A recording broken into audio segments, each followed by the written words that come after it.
Hello everyone, and welcome back to our channel, your trusted source for bold, in-depth analysis on South African politics and current affairs.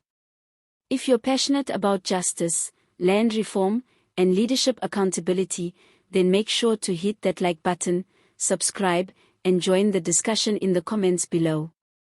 Today, we're diving into one of the most provocative political moments of the year, a fiery statement from EFF leader Julius Malema that sparked nationwide debate about peace, justice, and the unresolved land question in South Africa. At a recent public event, Julius Malema made headlines once again, not for inciting conflict, but for walking the fine line between reconciliation and radical transformation. In his speech, Malema urged South Africans to pursue peaceful coexistence across racial and class divides. But, and it's a big but, he also issued a firm demand: the return of land allegedly stolen during colonialism and apartheid. Malema's exact words were, "We are not calling for violence. We are not calling for hatred. We are calling for justice. Let us live together peacefully, but they must return what they stole." Let's unpack that. On the surface, it's a call for unity and peace. But underneath it lies a far deeper, and far more controversial, demand for historical accountability.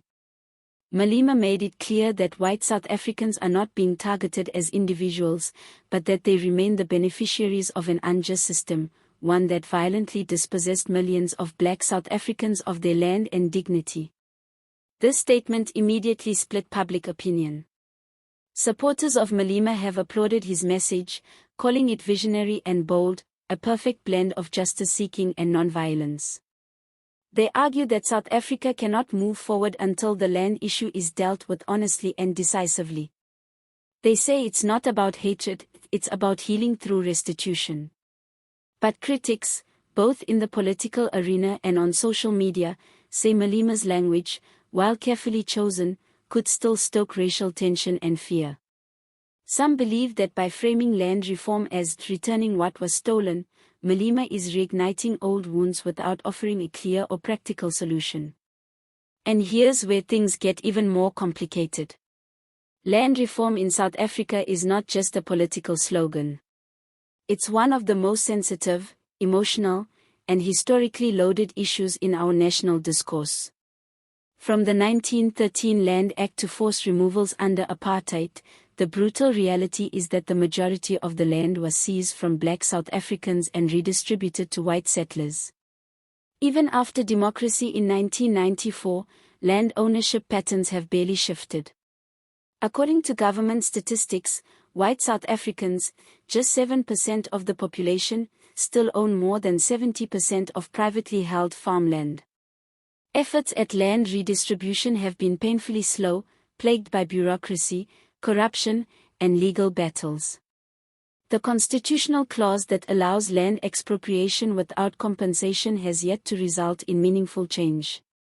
This is why Malema's message resonates so deeply with some, and alarms so many others. By calling for the return of land, Malema is forcing a national reckoning. But he's also walking a tightrope. On one hand, he emphasizes peace and unity, saying that we are not fighting white people, we are fighting injustice. On the other hand, he's reminding the country that peace without justice is no peace at all. This dual message may be part of a bigger political strategy. Political analysts believe Malema is working to reposition the EFF as both revolutionary and mature enough to govern. With South Africa's political landscape increasingly fractured, coalition governments are becoming the new norm. If the EFF wants a seat at the table, they must present themselves as more than just firebrands. Malema's rhetoric might be aimed at striking that balance, retaining his radical base while appealing to a broader electorate looking for order, peace, and justice. But the implications go far beyond party politics. This statement comes at a time when South Africa is struggling with soaring youth unemployment, worsening inequality, and deepening racial divisions. For many, land is more than property, it's about identity, dignity, and opportunity.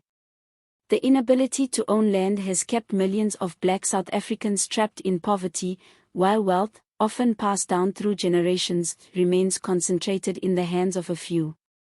So, can South Africa achieve both justice and peace? That's the real question here. Can we build a future where land is shared equitably, without resorting to chaos or bloodshed?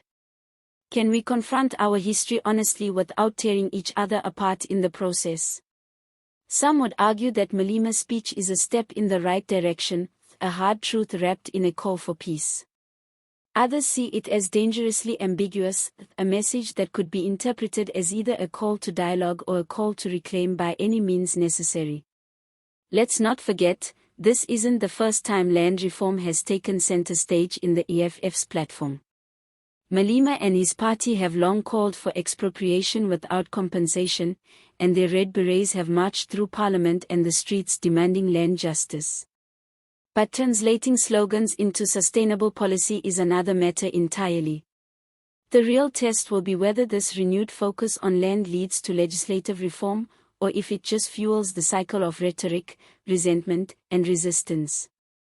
At the end of the day, Malema has once again done what he does best. He's grabbed the national conversation by the collar and forced it back to uncomfortable truths. Whether you agree with him or not, one thing is clear, the land question is far from resolved. And as South Africa edges toward future elections, economic uncertainty, and shifting political alliances, the pressure is mounting for our leaders, across all parties, to stop avoiding the issue and start addressing it head-on. So, what do you think? Can peace and justice coexist in South Africa? Is land reform a ticking time bomb or the key to national healing? Drop your thoughts in the comments below, we want to hear from you. If you found this video informative, please like, subscribe, and hit that notification bell so you never miss our latest political analysis. We break down the headlines and uncover the deeper truths that matter to South Africans. Thanks for watching, stay informed, stay critical, and as always, see you next time.